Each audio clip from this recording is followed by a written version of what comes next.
જય દ્વારકાધીશ મિત્રો સર્વ શશીબેનની ભીતે ટીંગાળેલ તસવીર પરનો સુખડનો હાર સાગરભાઈ બદલી રહ્યા હતા. આજે શશીબેનની જન્મ તારીખ હતી. શશીબેનને સ્વર્ગસ્થ થયાને 20 વર્ષ થઈ ગયા હતા. હાર બદલતી વખતે જ સાગરભાઈની આંખોમાંથી આંસુ સરી પડ્યા. પુત્ર વધુ શીલા રસોડામાંથી જોઈ રહી હતી. એણે પાણીનું ગ્લાસ ભરીને સસરા સાગરભાઈને આપ્યું. એને કંઈક બોલવું હતું, પરંતુ એ બોલી ના શકી. માત્ર નીચું તાકીને ઊભી રહી. સાગરભાઈએ ઝડપથી આંસુ લૂછીને ઘૂંટડો પાણી પીધું.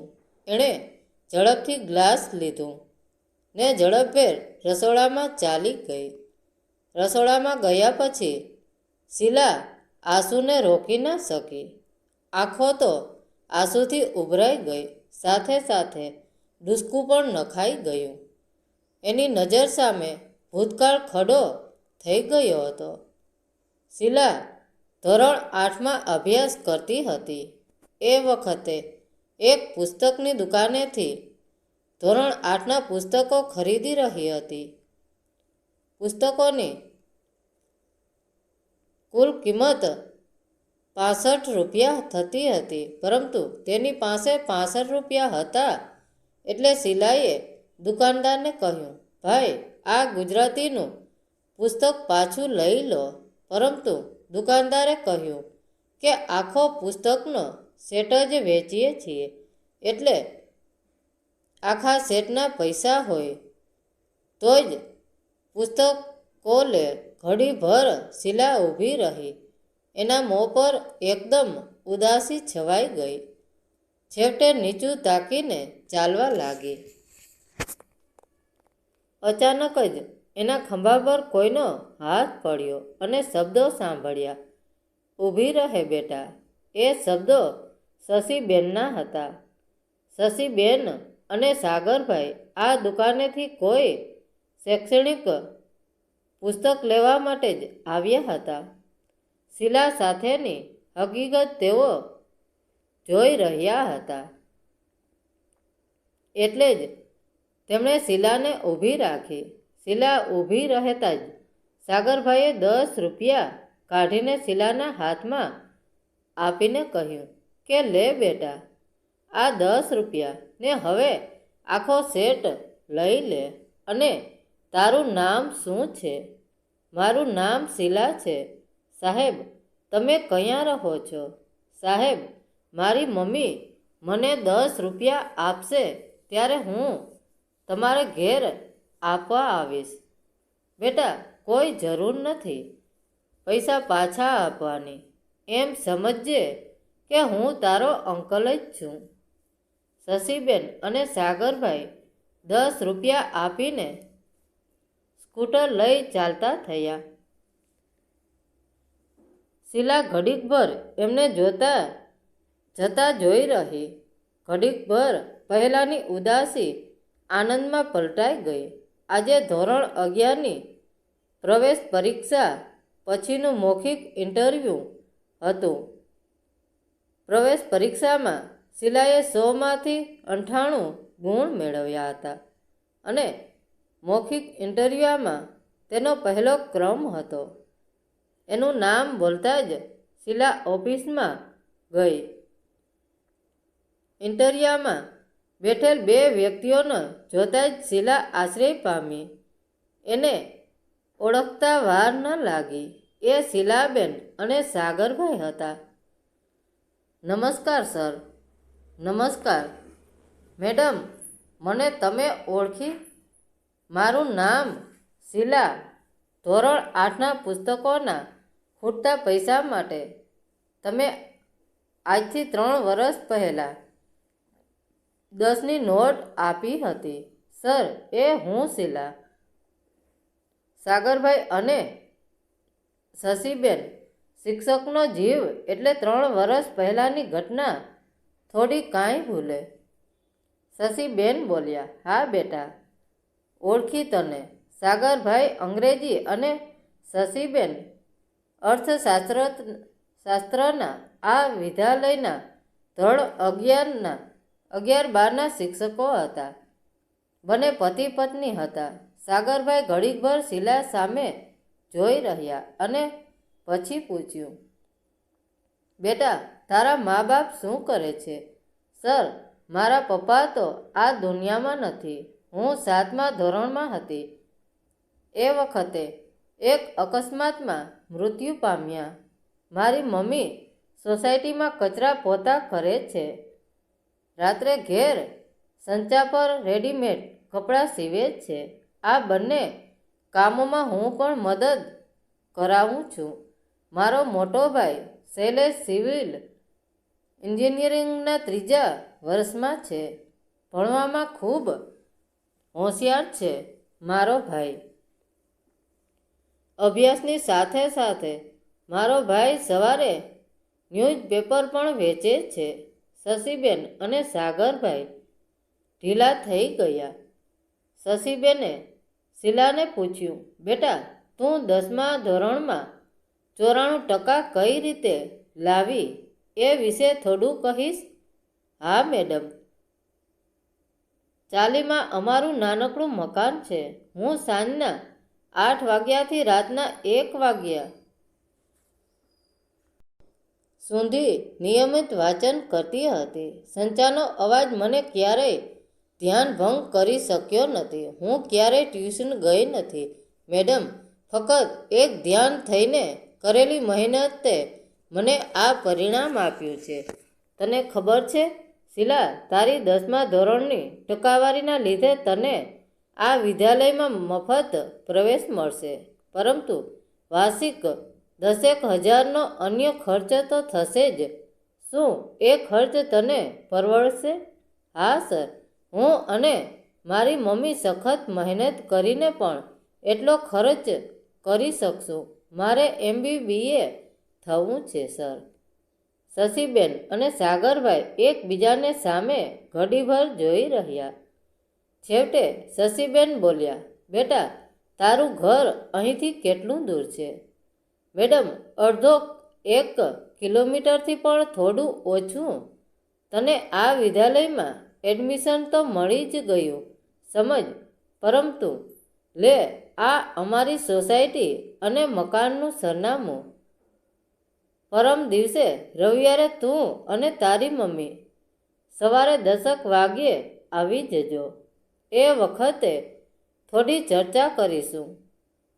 રવિવારે 10 વાગે શીલા અને એની મમ્મી સાગરભાઈના ઘેર પહોંચી ગયા. સાગરભાઈ અને શશીબેન તેમની જ રાહ જોઈ રહ્યા હતા. ઘેર કોઈ ત્રીજું વ્યક્તિ હાજર નહોતું.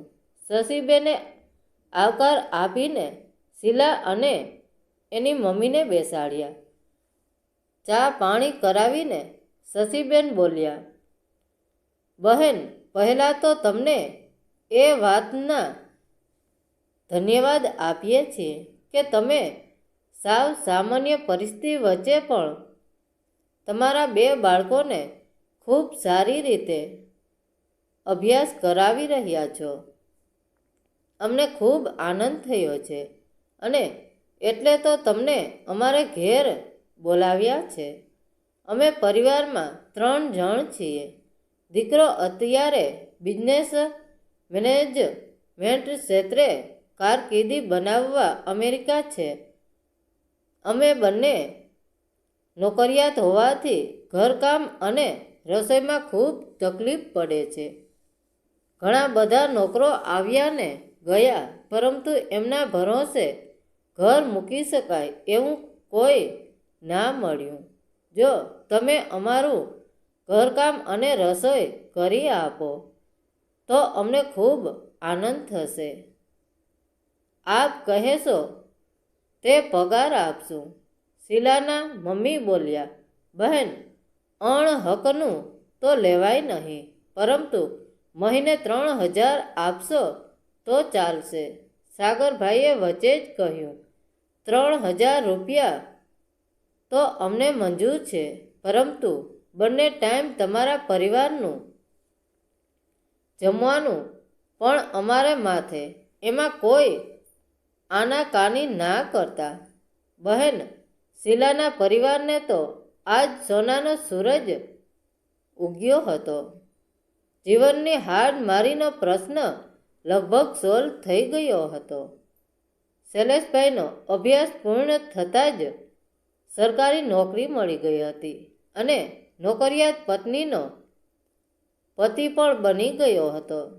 શીલા અને એની મમ્મી શૈલેષ સાથે રહેવા આવી ગયા હતા અને શીલા પણ એક ખાનગી કંપનીમાં સારા પગારે નોકરીએ લાગી ગઈ હતી.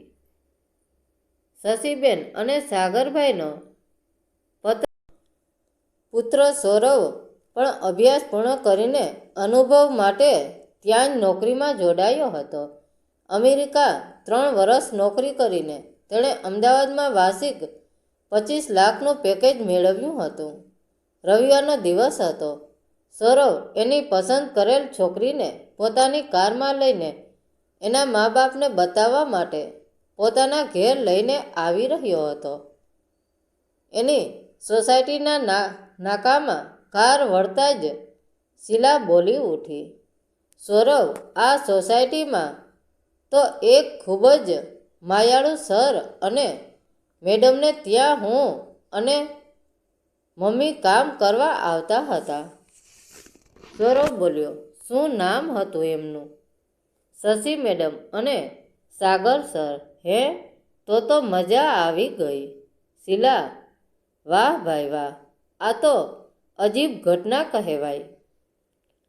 શીલા સૌરવના બોલેલ વાક્યોને સમજે એના પહેલાં તો કાર સાગરભાઈના મકાને દરવાજે આવીને ઊભી રહી. સૌરવે શીલાને ઉતરવાનું કહ્યું, પરંતુ શીલા સંકોચ સાથે કારમાં જ બેસી રહી. વિચારોએ શીલાના મગજને ઘેરી લીધું. સૌરવ, શશી મેડમ અને સાગર સરના જ દીકરા, હવે શું થશે? મમ્મી પપ્પા, જુઓ, હું તમારી થનાર પુત્રવધૂને ઘેર લઈને આવ્યો છું. એને જોતાંય દંગ રહી જશો. બિંદાસ સ્વભાવના સૌરવને હકીકતની જાણ થતાં જ બેવડા ઉત્સાહથી તે એના મમ્મી પપ્પાને બોલાવી રહ્યો હતો. સૌરવ શીલાની નોકરી પહેલાંની ગરીબ પરિસ્થિતિ વિશે સંપૂર્ણ વાકેફ હતો જ. શીલાએ એની ગરીબ પરિસ્થિતિ વિશે સૌરવને વાકેફ કરેલ તો હતો જ. શશીબેન અને સાગરભાઈ કાર પાસે આવ્યા. શીલા તો સંકોચાઈને હજી કારમાં જ બેઠી હતી. એને જોતાં જ શશીબેન બોલી ઉઠ્યા, અરે શીલા દીકરી, તું? હા મમ્મી, આ ઘરની એક વખતની કામવાળી, પરંતુ હવે આ ઘરની થનાર પુત્રવધુ. સૌરવ ઠાવકાઈથી બોલ્યો. સાગરભાઈ બોલી ઉઠ્યા, દીકરા, તું ભાનમાં તો છે ને? હા પપ્પા, હું પૂરા શાન ભાનમાં બોલું છું કે આ ઘરની એક સમયની કામવાળીને હું અત્યારે આ ઘરની પુત્રવધુ બનાવવા લઈને આવ્યો છું. સૌરવે વાત દોહરાવી. સાગરભાઈ અને શશીબેનની નજર મળી. બંનેના ભાવ સામસામે ટકરાયા. 3 વર્ષ પહેલાં બંનેના હૃદયમાં ઉઠેલો વિચાર અત્યારે વાસ્તવિક બનીને ઊભો હતો. વાહ રે પ્રભુ, તારી માયા. બેટા, આ વિચાર તો અમને 3 વર્ષ પહેલાં આવ્યો હતો. શીલાના સંસ્કાર જોઈને મેં અને તારા પપ્પાએ આ વિશે વિચાર એ વખતે કર્યો હતો, પરંતુ અમે તને કહી ન શક્યા. આજે એ ઈચ્છા પ્રભુએ પૂરી કરી. શશીબેને આનંદિત સ્વરે કહ્યું. શીલા તો આ બધું સાંભળી રહી હતી. એના જીવમાં જીવ આવ્યો. એકદમ વિસ્મિત થઈને કારમાંથી ઉતરીને દોડ મૂકી. શશીબેન અને સાગરભાઈના ચરણમાં પડી ગઈ. શશીબેને શીલાને ઊભી કરી અને ભેટી પડ્યા. હરખના બુંદોથી બંનેની આંખો વરસી પડી. શીલાએ શશીબેન અને સાગરભાઈને કહ્યું, મમ્મી પપ્પા, તમે ફોન પર ચિંટુ નામ લઈને વાતો કરતા હતા, એ સૌરવ હતા. એ તો આજે ખબર પડી. ધામધૂમથી લગ્ન થયા. 3જે વર્ષે શીલાએ જોડિયા દીકરીને જન્મ આપ્યો. દાદા દાદીના ખોળા બાળુડાની ચિચિયારીઓથી ઉભરાઈ ગયા. પરંતુ વાહરે કુદરત, હૃદય રોગના હુમલામાં શશીબેને જીવ ગુમાવ્યો. સૌરવ અને શીલાના અપાર સ્નેહ છતાંય સાગરભાઈ સૂનમૂન બની ગયા. ઘણા સમય સુધી રસોડામાં કંઈ હલચલ ના થતા સાગરભાઈએ તરફ જોઈને, બેટા શીલા, શું વિચારમાં સરી પડ્યા છો? 3 વખત વાક્યનું પુનરાવર્તન થતાં શીલાની તંદ્રા તૂટી. આંખના આંસુ ક્યારનાએ થીજી ગયા હતા. ભગ્ન હૃદયે સાગરભાઈના ચરણ સ્પર્શ કરીને શીલા બોલી, પપ્પા, મમ્મીએ આ જગતને છોડીએ 20 વર્ષ વીતી ગયા, છતાં એમને હું એક દિવસ પણ ભૂલી શકી નથી. તો તમે કેટલા કઠણ હૃદયના છો કે મમ્મીની યાદના આંસુઓને આંખોથી પી જઈને અમને પણ કળાવા દેતા નથી.